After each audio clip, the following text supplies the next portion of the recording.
Hi, everybody. This is Kathy L. Murphy, and I'm back home at Murphy's Law, my little cabin in the woods. I'm actually in my home office because I'm redoing my living room. So stay tuned for that. I've decided to do a little move about. But tonight, I'm really excited about our author of the week that we're featuring on Breathless Bubbles and Books is not only an author, but in the film industry too, because she's got a movie out. Marci Henna is reporting in from Austin, Texas. And how are you, Marci? I'm doing great, Kathy. So thank you very much for having me. I just am one of your biggest fans, and you've done so much for authors for so many years. So thank you. You're welcome. You're welcome. So let's hear a little bit more about your books, and then we'll talk about your film. Well, sure. Well, the way this started was when I was writing the first novel in the series, When We Last Spoke. I kind of saw it in a very visual way the whole time. I even thought of who I would cast in these roles, and I just saw it as a movie. And so when I was getting close to publishing the book, I decided to make a book trailer. And I'd only seen one on Facebook, and I really had never heard of them until I saw that one. And lo and behold, within a month, I was filming one. So my film crew, and we've all become good friends since then, were mainly filming things like hunting commercials and car commercials and hunting shows. And they filmed the Texas Country Reporter, and they definitely were very good at what they were doing. But this was new to them to film, a book trailer. But they did a good job, and it was fun. And then I launched it on Facebook. And sometime later, it caught the attention of Fred Miller, who was one of the producers on the movie. And he came over to the house and he asked me, would you be interested? So, of course, I said yes. And that's how that journey started. But to give you a little bit of background information on the series, so much, and I know you were seeing this on the post, had to do with me wanting to capture so much of my grandparents, and I just adored them and missed them terribly. And after they were gone, I wanted to make sure that we didn't forget some key things about them: the way they spoke, their lives on a ranch, their pastimes, the way they looked, and so their background for this book. The main story is complete fiction, and it starts out in 1967. And there are two sisters who are being raised by their grandparents. Their dad has gone off to fight the Vietnam War, and their mom isn't what you call a good housekeeping skill kind of a mom. She feels overwhelmed. She wants to go back to Broadway, resume her career. And so she, without any warning, she dumps them on her in-laws' front porch. So that's the Walt and Ruby, the grandparents in the story. And they, with a lot of love and grace, stand up and they take those girls in and they love them and help them to feel whole. And just as they get their feet under them, though, along comes Walt's mother. She's dumped off on their doorstep too, because Walt's brother and his sister-in-law can't take her anymore. She's ornery and she's feisty, and they just dump her off too. And they just have a little 2-bedroom house. So some days Itasca, that's her name, and she was played by Cloris Leachman in the movie. She dresses like Emily Dickinson and sometimes Eleanor Roosevelt. She's very eccentric and look pretty ornery. She moves in too, and so the grandparents have to rise to that occasion as well. A lot more happens, and I can't tell you everything without ruining the story. And then the next book just picks up where that book left off, and with more characters, new characters, and there's a mystery there involved. When Ruby she's a grandmother, and she's a blue ribbon champion fiddler, and her sisters are musicians too. And they go off to Nashville, and they're on the Grand Ole Opry again. They've been on there before. And then Pearl, the youngest, and she's only in her 40s at that time, she comes back with a mystery baby. And that finding out who that baby is and what that baby means in this family unit is something I can't tell you now, but it really will surprise you. And then you throw in one fighter pilot who he's turned barbecue king, and he adds to the mystery, and a secret society is formed. It's called the Fireside Gym Society. And they are on quite a mission, just as big a mission as service during the war, but in a different way. So hoping that everyone will enjoy that and stick with me through the series. I think it'll be fun. Well, the first book, it's such a wonderful story, and there's a Cadillac involved in that, and I grew up in Cadillac, so a lot of that, and I grew up at my grandparents out on their farm, so it brought back a lot of the nostalgia for me growing up, and my grandparents too were a big part of my life, so I really appreciate it. And it was Corbin Brinson's stars, and I hope I'm pronouncing that right, as the grandfather, and I never pictured him as a country boy, but he nailed it. I mean, he really did. The way he dressed, the way he carried himself, the way he talked, I was really impressed by that. And of course, Melissa Gilbert plays the grandmother, and the two children have quite a lot of creds under their belt too. You were telling me in an earlier interview, but it's wonderful because right now, as we're all social, distancing and being thrown with our family and looking for things to entertain, your books and the film are perfect for people who are stuck at home and are looking for good quality reading and entertainment. So I hope the next book is made into a film too, because I fell in love with all the characters, and I just want to see how this all plays out. It's fantastic. We're planning to push forward, so we will see what happens, but we plan for there to be more. Well, we will help you all the way. Now, another thing I do know, you took this film to the Austin Film Festival, right? And you had a pretty good reception there. Is that correct? Yes, we won the audience favorite award there. And I think you know about our most recent awards. Yes. Share that with everybody, because this is pretty amazing. We actually won Best Picture, Best Narrative, Best Supporting Actress went to Cloris posthumously. She passed away in February, unfortunately. And then Melissa Gilbert won a silver for Best Actress, and Corbin Burnson won a bronze for his role. So we were very fortunate. That was at the ICBM Crown Awards at the NRB convention this year. So it meant a lot to us, and it was a big deal for us. So we were very blessed and grateful to receive those honors. It was so much fun. Well, it really makes a difference, folks who are listening on my channel, because we're recording this for my Kathy L. Murphy channel later, for you guys to read the books, review the books, and watch the film, and really give it a big thumbs up. You just told me right before we went on the air that it's on Amazon, and this is important if you're going to do another film or write another book. So I can't express to everybody how important it is for you to share Marci's wonderful stories, and she's a great storyteller. I've already received all of her blogs for this week for Breathless Bubbles and Books.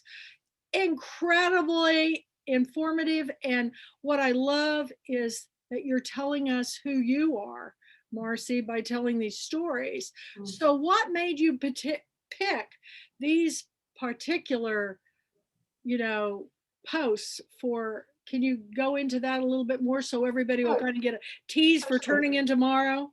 Sure. Well, I thought people would be interested in the story of the journey from page to screen, because that's just something that there's a little bit of mystery behind it if you haven't been through it. And I certainly had no idea what I was doing when I started out.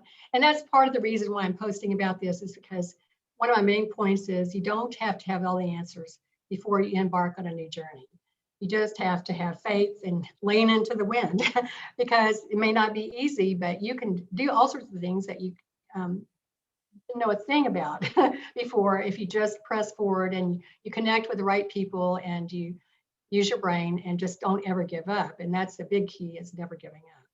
So that was part of it. So that was one of the main things, was to introduce people to the movie. I also wanted to show them the website, because the website is key to sort of getting to know everything about the series, but also there are a lot of videos about the making of the movie if people are interested, and trailers on the movie. I think there are 4 or 5 videos posted that I hope will be fun. And I think it's interesting to see what goes on a set.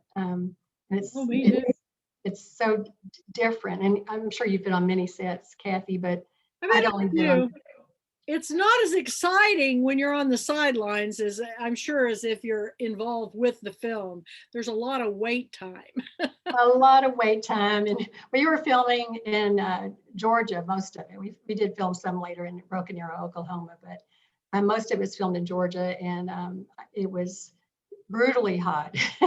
It was in July, and we were filming buildings that didn't have air conditioning, and you couldn't turn on fans because then that audio that we picked up in the audio for the movie. So that was a challenge. And then, we would be running from hornets half the time and do all sorts of things, crazy things that go on. And there was that time when Corbin got off the tractor and something went wrong where it wasn't exactly out of gear or whatever. It took off backward behind and crashed, went rolling down the hill, narrowly missed some antique cars that we had and thank heavens didn't hit any people. So a tree stopped it. So there are all these things that go on behind set, that are interesting. Another little tidbit that I didn't know about was that the first meal of the day, whether that is in the morning, the afternoon, or at midnight, the first meal on set is always called breakfast. You always have breakfast the first meal. So some days we didn't start filming till late night because we'd be filming through the night for different scenes that required that. So that's your first meal, breakfast. You might get scrambled eggs at midnight, but that's what you're going to get, first meal. So Man, that would make me happy. Breakfast is my favorite meal. Is it? Yeah, it really is. And so what was your favorite thing about doing the film? Because all of the authors that we have come on board all dream of their, pretty much every book I pick, I see as a film. Right. Because I'm a very visual imagination person. Mm-hmm. I think all our Public Queen book club selections could be made to film. But what was the most pleasurable thing that surprised you when you were in the process of learning how to do this? Well, you mean about being on set? What surprised me? Well, I think they surpassed my expectations of what I was envisioning. And there were certain scenes that just really, really did strike home. And one of those was that there's a sequence where Cloris Leachman is in kind of an office chair. She was in her 90s, and the girls are pushing her, and it's toward Lakme's Flower Duet. And it was very moving. And I think we all teared up that day watching that sequence. It was just so moving. And I can't really explain why, but it just really did tug at those heartstrings. And then there was a lot of comedy going on, behind the scenes. One thing that surprised me was on the really dramatic scenes, like Corbin there's a big scene where he's in his workshop and he's smashing up some things for a very good reason. And I don't want to ruin the movie for anybody else, but those scenes are difficult on the actors. They have to get to a place where they can have a similar feeling they pull out of their backgrounds, their past, so that they could get into that emotion. And those days are really tough on the actors and on the crew too. And so when we're able to move beyond those to go back into town and film the lighter scenes, I was so grateful. Because moving on to comedy after that was really, really greatly appreciated by all of us. So you've got to have both these things in a movie, and I believe when I write in putting things that are really tough next to comedy, just back to back, those emotions are not too far apart in the human brain or in the heart. And it's I wanted the audience and the readers to have what I call kind of a full meal deal, to borrow an expression from McDonald's, because I wanted them to have the whole sensory experience. I wanted them to come out at the end of everything feeling as though they it was kind of cathartic. They'd also laughed a lot. I wanted them to have felt every emotion that they should have felt in the movie. So it reminds me of the scene in Steel Magnolias where they're all at the graveyard and Sally Field is so mad and she's just crying and throwing a fit, and then Dolly Parton jumps in and says, "Just hit her." And I went from literally bawling my eyes out to laughing so hard I I was. know. That's kind of what it's like, and I Yeah. know exactly what you're talking about. Yeah. But Hit Weezer. Hit Weezer. yeah, yeah, that was so Weezer. Yeah. so funny, Yeah. and but you movies that can take you from crying to laughing. To me, to get you to cry is a lot easier than getting you to laugh because Right. we all have Right. such different sense of humor, but we Right. all have shared sadnesses. So Yes, we do. if you can make people laugh out loud, Mhm. you're doing a great. I really do think they need to add comedy to the Academy Awards because there's been so many Right. great comedies that never get in a category That's, because that's true. they don't have that feature. So, are you working on a third book in this series? Yes, and actually, I'm what I've been working on most of all is on I'm hoping to have excuse me, a recurring series, and so I've outlined about 100 years worth of family history and a timeline for the family. So I'm working on film as much as I'm working on the book series itself. But so I'm doing that and hoping to have that happen. So there are a lot of things that have to come fall into place before you can have a recurring series. It's tough to do. I would say you've got to work with the right people, and you've got to work with people who have a long history in the industry. And so I'm trying to work with, or I am working with a couple of those folks. And who can say? We'll see. There are no guarantees, but you never know till you try. Yeah, but you're down in the Austin film scene. There sure should be a lot of infrastructure there and a lot of people that are looking for jobs because everything's kind of been shut down in Hollywood. So what's it like in Austin? Well, actually, there hasn't been that much filming going on here for a number of years, and the reason is because film incentives were shut almost completely off. I mean, they're so low that production companies can't really afford to film here very often. So they go to Atlanta, where Robert is, and they go to other places in Georgia. They go to North Carolina, South Carolina. Um, they can go to New Mexico, and where the incentives are good because if you're filming something that costs $1 million or over $1 to 2 million, you're going to get hundreds of thousands of dollars back from a state that has good incentives. And guess what? That pays for a better cast. That pays for music in a film because it's very expensive. All the music in our film, that costs a fortune. You pay the person who wrote it, the person who performs it, you pay agents who sell it, you pay all sorts of people. And so the music is crazy expensive. And so that money can give you a better quality film because all those things add up in a huge way and you just make it a better picture. So we have some Elvis music, one of his songs in there. We've got lots of other tunes that any of us who were alive in the 60s well know. Dizzy, a lot of other songs. So Yeah, it was the soundtrack is actually really good. I was really some of the songs I hadn't heard for a long time, but you're juggling. Writing a book is hard enough, but then doing this film thing too. How do you make this all work? I mean, do you ever sleep? well, I mean, nobody works harder than you, Kathy. Nobody. Oh, I think Mandy Haynes does. I think Mandy does. So. Well, yes, Mandy does work very hard. I can see this. You're doing a great job, Mandy. She's awesome. Yeah. Yes, she is.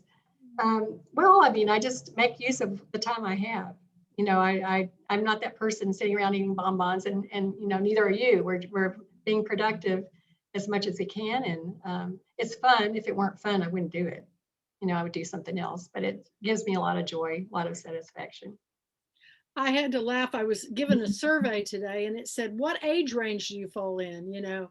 18 to 24, and it got up to my age and it said retirement. I thought, where's the box where I'm never going to be able to retire?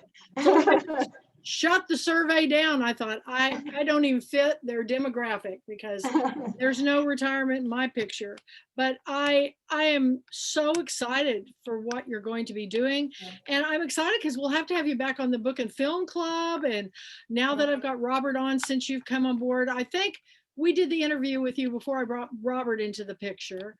And we also are going to be launching this fall the Kathy L. Murphy show on YouTube. Robert's going to be my co-host, and Mandy's going to be the producer. Yay. So we're Wonderful. really excited. We'll have you back on that for that too. Oh, that's great. And nothing's more fun. If anybody's ever been down to Austin, it's just a great place to go. And it's, you know, really a wonder, you know, what is the little logo saying for Austin? Keep Austin weird. Yes, we do our best. We do our best. Right in when we go down on the, you know, downtown on the, what's the main street? 6th Street? 6th Street, yeah, go down on 6th Street. Oh, it had changed up a lot since I was there last time. I see a lot more bigger buildings go up. My favorite Mexican restaurant closed. Oh, which one? Do you remember? It was the one that served the authentic. We used to go there all the time for breakfast because they'd have plantains and Wow. I love to go to all those funky little shops, you know, the resale shops and on down there where they have the Austin Hotel down in that area. And South Congress. South Congress, that's what I'm thinking of. But it's been a long time since I've been down there. I think the last time was the Texas Book Festival, but you're in a good place. And I'm hoping that we're going to be seeing some better days ahead. I'm going to open it up now for anybody to ask any questions about. I'm thinking that all of us that are authors need to run out and figure out how to do a book trailer.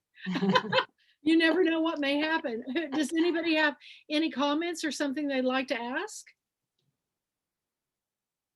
Everybody there? So Marci, how involved were you in the writing of the script? Did you write the script, or did you yourself, or did you partner with script writers?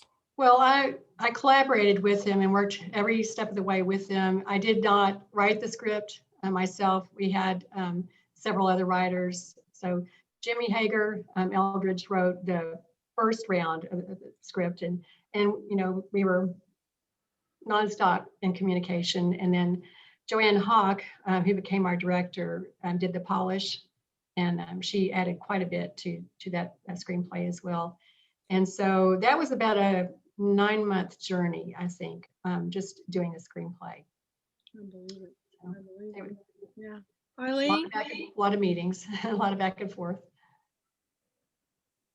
Well, while we were talking, I pulled it up on my Amazon Prime on my phone, and I'm so excited to have a chance to hear you speak. And it sounds like such a great story, such a family story. I mean, you know, we all have our, well, some of us have more interesting family stories than others, but I'm very impressed with how you got started writing this. When did you write the first book?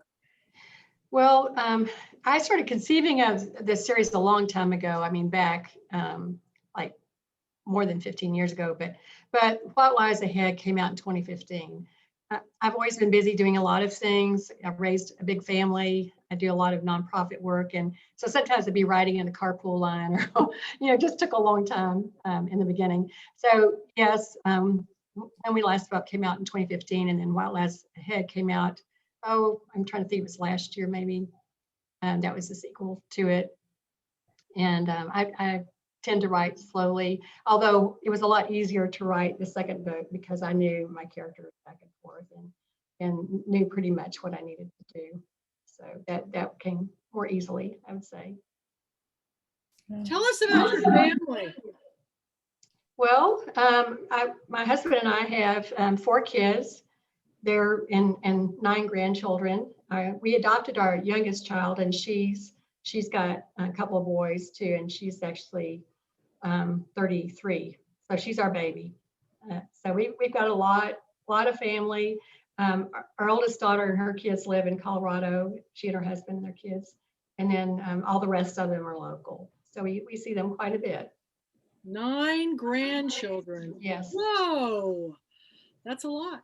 It is a lot. And tell us a little bit more about the 2 little girls. Last time I interviewed you, it was fascinating to hear how many movies they had already been in at this age. Oh, sure. Oh my goodness, they've been in so many series. Let's see, Darby Camp has been in several with Kurt Russell, and oh my, her resume is just from here to the ceiling. She just is in new things all the time. I can't even keep up with her. She's in Clifford the Big Red Dog, and I think there's a 1 and 2 of those. She's always busy. I think she might have gotten a little bit of respite during COVID because productions, were kind of shut down for the most part. And then Chandler Head has been in The Right Stuff most recently. One of her first films was The Glass Castle. And both those little girls are absolutely amazing. They are not only really, really brilliant little actors, and they are very experienced and very professional, but they are really sweet girls. And they are yes, ma'am, no, yes, no, sir, and their parents are right there on set with them, and they are just amazing families. I just have the most respect for them. So they're just really wonderful. Are they from Texas? I forgot.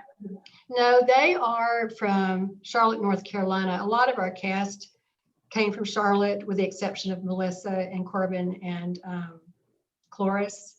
So Corbin and Cloris came from California. Is where they were living. And then actually Corbin is living in Paris part-time now too, and then it's hard, but somebody's got to do it. And then Melissa, I think, is in upstate New York now. So, but everybody else was pretty much from the Charlotte area. A lot of our crew came from there. Our director lives there. And a lot of the other cast, like Selma Davis, the woman who plays Selma Davis is Johanna, Rebecca Joa, she lives there. Really, most of them do. We did have the little girl who played Dixie. Her name is Hope Ivers. She actually lives in Dallas. She was one of the exceptions to the North Carolina crew. It's so exciting, and it was a great cast, very well cast, wonderful book, wonderful film. Any other questions from any of you on the writing process or anything? I have one, Kathy. I am excited to read these books, Marci, and to see the film. I am wondering if you always saw yourself as a writer, even as a young girl, or if the story pursued you. Well, it sounds like it was a story that just wouldn't quit. It was going to get written no matter what. Well, I did feel very compelled to tell that story, but I actually knew that I loved to write in the 4th grade. My teacher gave our class a writing assignment. We were supposed to write about our trip around the world. And she was expecting maybe 250 words, right?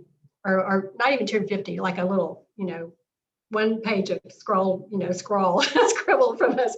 Well, I wrote 14 pages.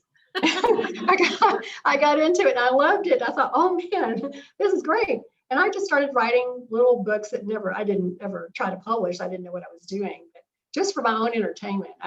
We were big readers in my family, and that's what we did mainly for entertainment. And so it was so much fun for me to come up with all these fantasy worlds. And I read, people like Madeleine L'Engle and just a lot of the popular authors of the 60s and 70s.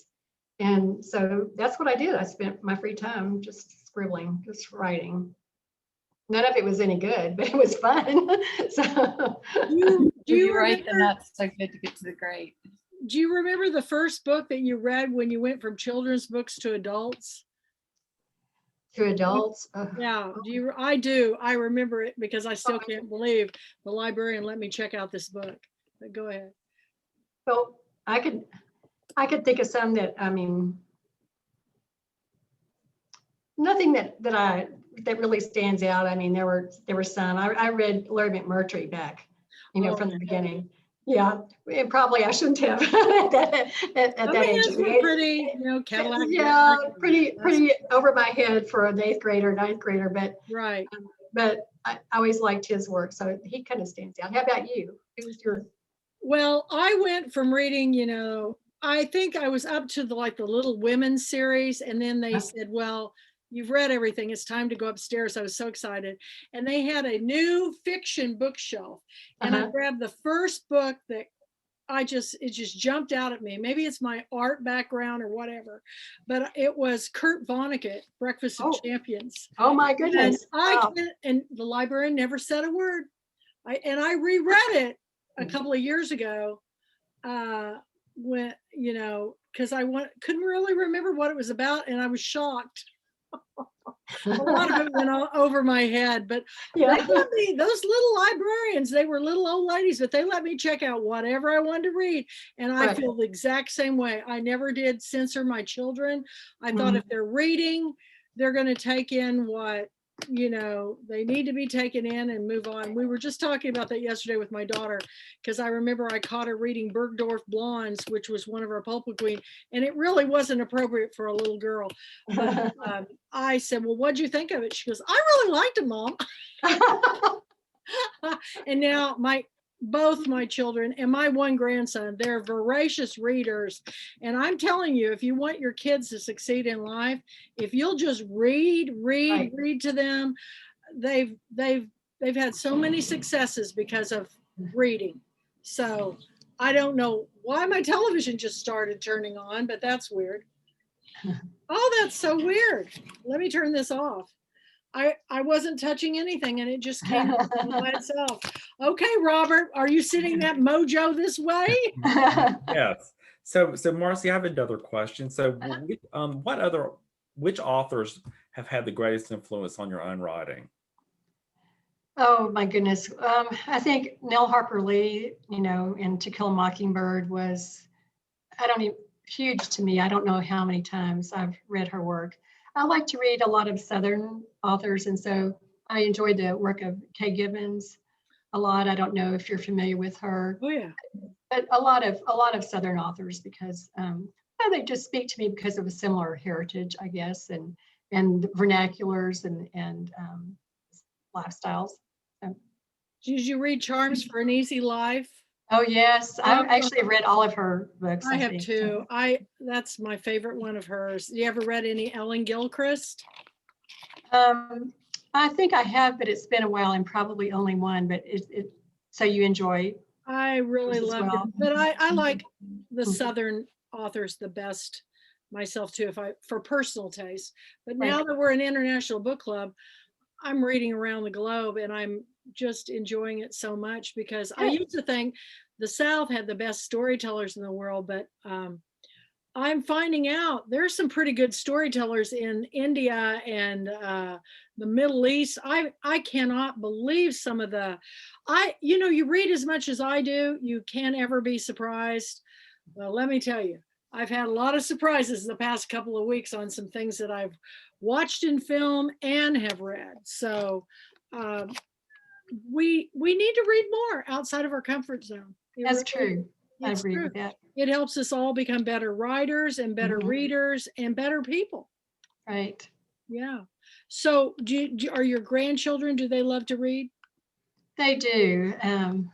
They especially one of our granddaughters. She's actually in college now, but she's always been a big reader. My girls are readers. They're big readers, and my son enjoys reading, although he reads mainly business related things. But my oldest two really love to read fiction. So we share book tips and share books, and that's a lot of fun. What do they think about you being an author? Well, I think they think it's fun. I think they enjoy it, but they are very good at writing themselves. They mainly do, like more like academic papers and things like that, but different kind of writing, but they're definitely gifted writers. I remember hearing one time an interview with Billy Joel when he was singing at home, and his daughter told him, would he please not sing? Yeah. Didn't want to hear his voice. And I'm just going, can you imagine telling Billy Joel you don't want to hear his voice? Well, that's kids. Yeah, they will do that every time. So any words of advice to all of us out here that are big readers and writers or want to be writers? What would you tell people? Well, I think the main thing is if you've got a dream, just never give up. I mean, it took me a very long time to get to the film industry a very long time.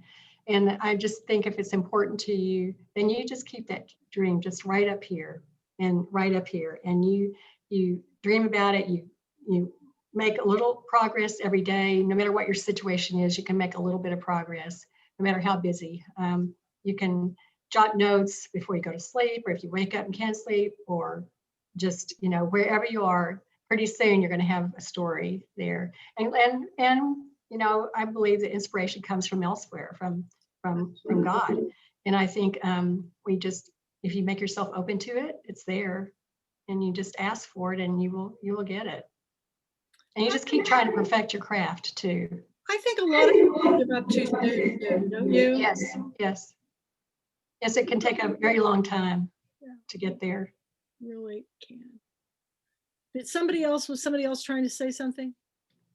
I think it was feedback on your mic. I think so too. I think you had some spooky things happening there. A little mojo you brought back from that cabin, huh? Well, while we're mentioning that, you've got to tell that story, because it's got to be on tape, because I'm telling you, it just totally freaked me out. But Robert's on a writer's retreat, and you went up to this little cabin. There's this little company, it's called Getaways, and they have outposts outside of large cities. And so I traveled 2 hours outside of Atlanta. I believe you pronounce it Suches, Georgia, and it's just outside of Dahlonega. So it was, I think it was Wednesday evening. It was in the evening. I lit some candles, and I'd been listening to Max Richter, an arrangement called November. And so I'm working on this new project that has a ghost as a narrator. And part of my process is to record the pages that I've written to hear them back. And so I sat down, I had my iPad, I recorded, I think it was about 1 minute and 24 seconds worth of reading. So I go to do the playback, and you hear me read the first sentence, and then it stops, but it's still playing, and you can hear very odd, eerie sounds beneath the recording. Oh my gosh. I know. It sounded to me, he sent it to me, it sounded to me like a dragon growling. Oh my word. I had to turn it off. I was so freaked out. Oh my gosh. I sent it to Mandy also. Mandy heard it. Mandy, 4 times I was laughing so hard. I was like, it's your character. He was right there with you. He was letting you know. It was disconcerting. I didn't sleep well that evening. I would have packed up and been out of there. Me too. For He sure. actually called me, and we were talking. It was getting a little bit late, and I said, well, Henna, are you just too scared to go to sleep? Is that why you're talking to me? I can see it. The first thing I said, did you send that to Mandy? We all have interesting stories behind the stories. What's the craziest thing that you've ever had happen, Marci, in your writing life? Can you think of anything that just sticks out? Just synchronicities. Yes, here's an example. I kind of became interested in film back in the 80s, and I was concerned that there wasn't what I thought family quality films where, like there used to be, where the whole family could watch it together, and you learned something and you enjoyed the experience and didn't have to worry about what the kids were seeing or hearing, but didn't want things to be kind of saccharine and without meaning either. There's a line to walk. But I hadn't thought about, maybe ever writing a screenplay, or I didn't know where to take my desire to do something with that until one day I was in an airplane, and the strangest thing, my seat in the pocket in front of it had an entire screenplay stuck left in the seat pocket. I thought, now I think there's a message in this. For sure. I'd never even seen what a screenplay looked like, to tell you the truth. This has been a long time ago. Oh, somebody forgot their screenplay. How awful. Somebody forgot their It was screenplay. it was left for you. It was sort of, I sort of felt that way at the time. And it made me, those wheels start turning. And so I am, doing a little screenplay writing as well now, which is kind of interesting. But so that was just a little synchronistic moment that kind of I felt had purpose and meaning behind it. So nothing too far out there.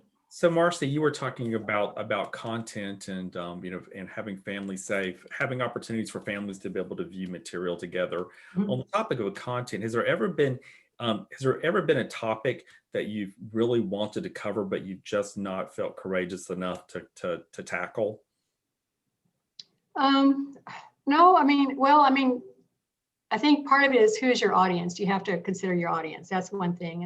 And I guess there are some limitations within the series, but no, in my second book, I wanted to touch lightly on racism in the 60s. So there's some of that in there so that you can, I mean, but I didn't want to hit people over the head with a hammer. So I bring up these situations, and there will be some in the next book too of a different nature that are sensitive socially, but are important to me to say something about, but not to hit somebody in the face with them, but to show something in a teachable way that there's a takeaway message with it, and an understanding where the person might be able to put themselves in the shoes of that person. So sort of like a velvet hammer kind of thing, you know? Absolutely. Yeah. That's great. Anybody want to ask any other questions with Marci while she's here?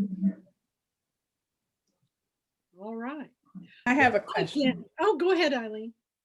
So how different is it to write a screen?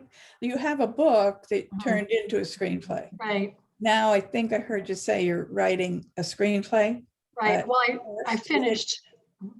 Is it different that, are you writing the screenplay from the beginning, or it's from book as well? Well, in this, I'm doing it both ways. So I have written a screenplay for What Lies Ahead. And if I ever use it, it will be changed a lot. I mean, I've just done the first draft.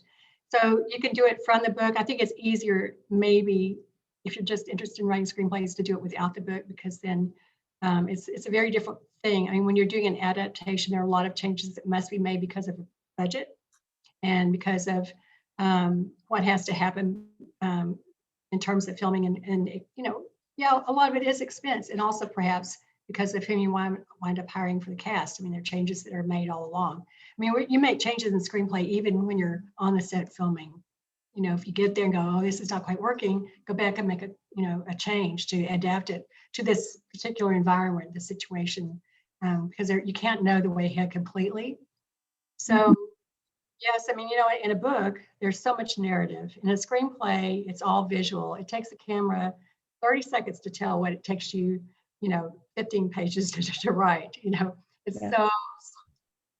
And so I found that when I was writing the screenplay for What Lies Ahead, that I had to make a lot of decisions because I knew that they would not work budgetarily, or they wouldn't work for some other reason. And so I went, just made edits and altered maybe the way the scene was set or something. For instance, when we last spoke, in the book, Itasca gets into Ruby's precious Cadillac that Elvis gave Ruby, and she takes off in it and runs over a goat and smashes up the car. Well, you can't really go smash up a 1959 Cadillac, on set, because that's going to cost a fortune. And there's nobody, I mean, all those people who love those antique cars, they're not going to let you crash up their car anyway. And so you can't do that. You have to do something else instead. You see what I mean? I mean, and then we have to reduce the amount of cast. So I've got a lot of characters in my books. They can't all be on screen.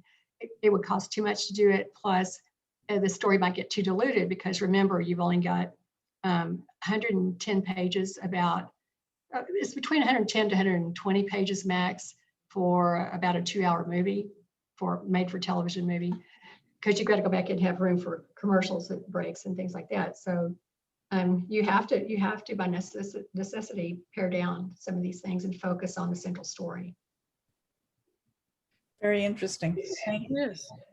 I think that's why you have a lot of narrators in movies, because they can tell a lot of things, like in To Kill a Mockingbird, you hear the voice of the woman, the child groan, and and then also flashbacks are a great way to quickly get story content in, but I imagine they're just like two totally different animals. They are. They're totally different art forms, but they're both fun.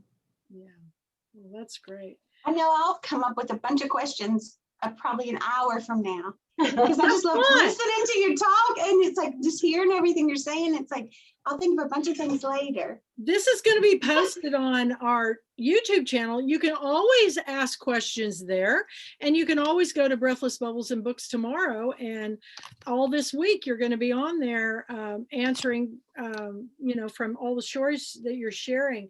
But I'm sure that Marci would, if you can't get a hold of her, I can find out a question for you. So absolutely, I'd be happy to answer them as you think of them. So just send me